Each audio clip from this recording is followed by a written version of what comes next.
teman-teman, kami akan menjelaskan materi yang pertama tentang sejarah mengenai Bhinneka Tunggal Ika.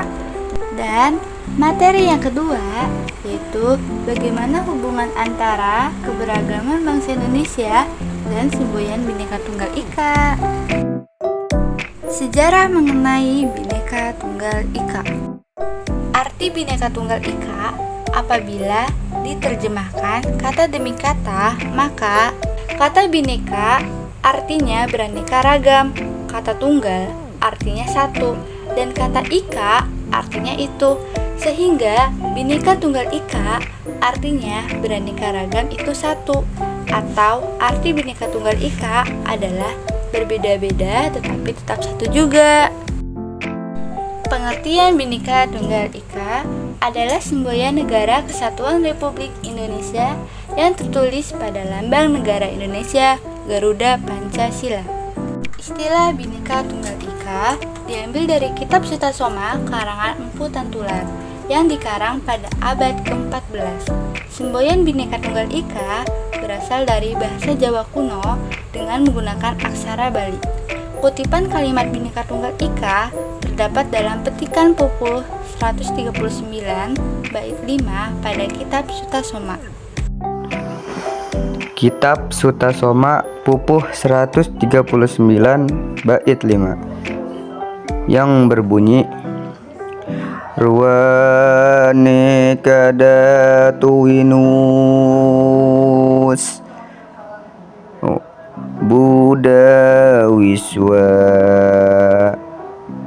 bine kirakwa ringapan kena parwanosan mangkang jinatwa kalawang siwa tatwa tunggal Bhinneka Tunggal Ika tanhana dharma mangrua.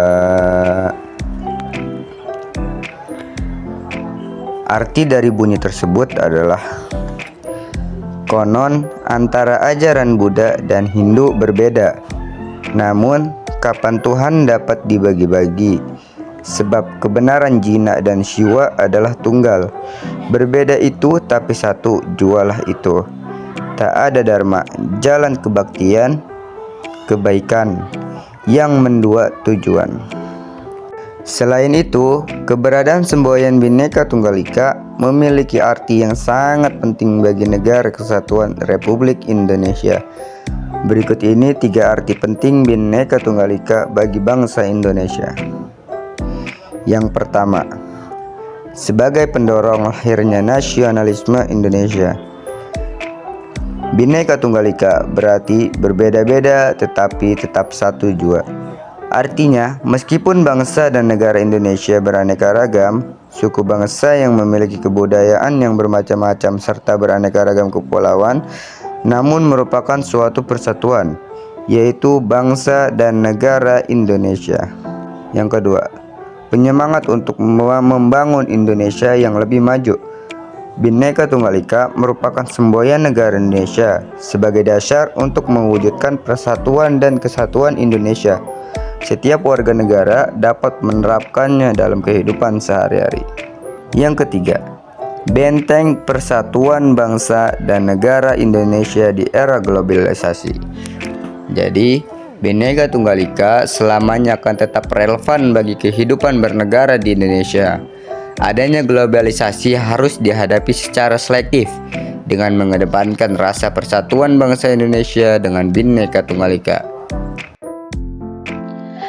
Makna Bhinneka Tunggal Ika. Berikut ini 5 makna luhur Bhinneka Tunggal Ika adalah sebagai berikut.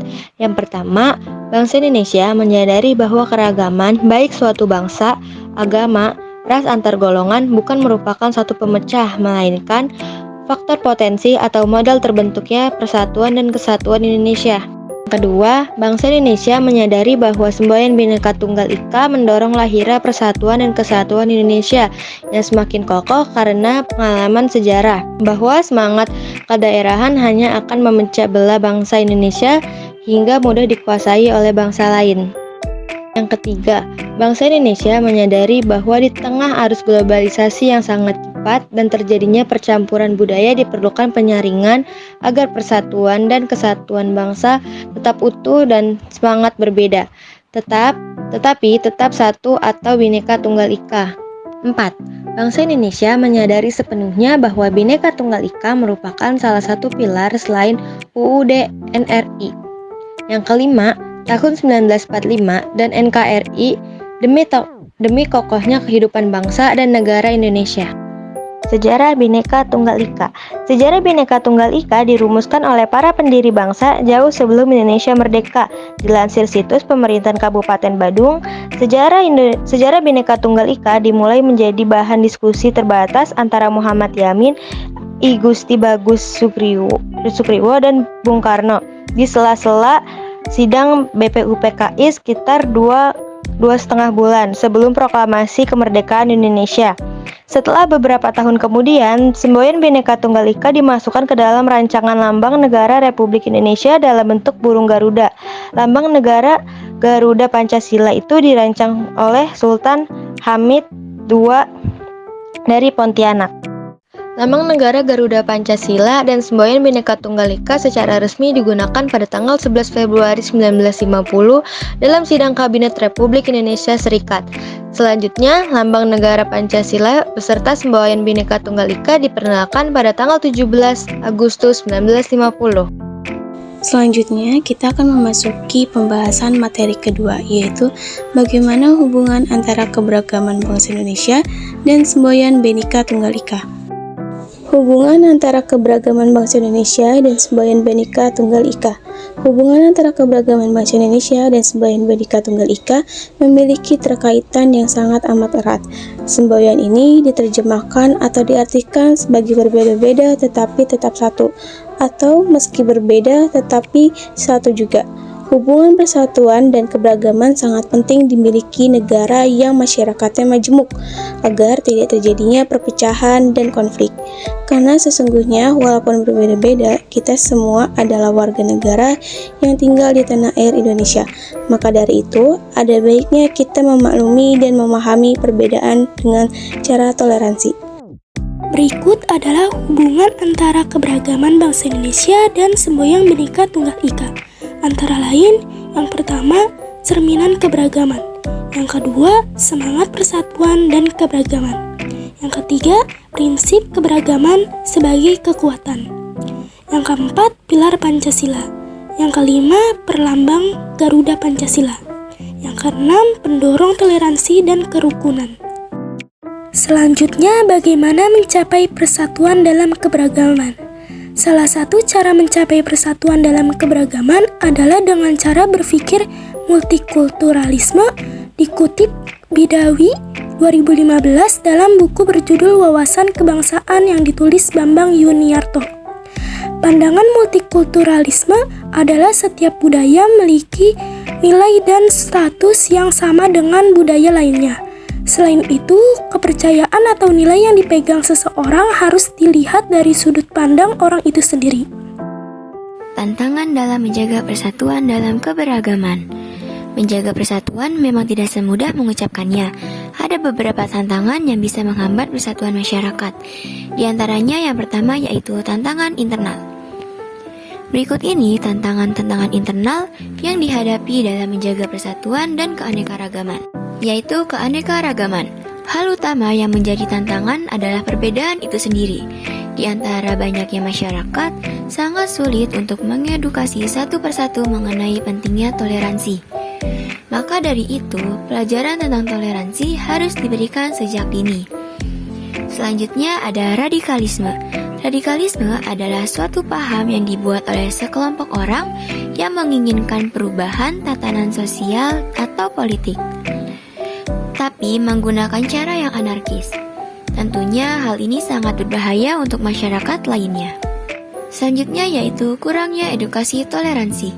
Salah satu tantangan dalam mewujudkan persatuan adalah kurangnya pemahaman tentang toleransi dan cara menghargai orang lain. Kalau sudah begini, maka kembali lagi ke pendidikan di sekolah dan di rumah saat kecil dulu. Yang selanjutnya yaitu yang terakhir, tingginya kasus kriminalitas.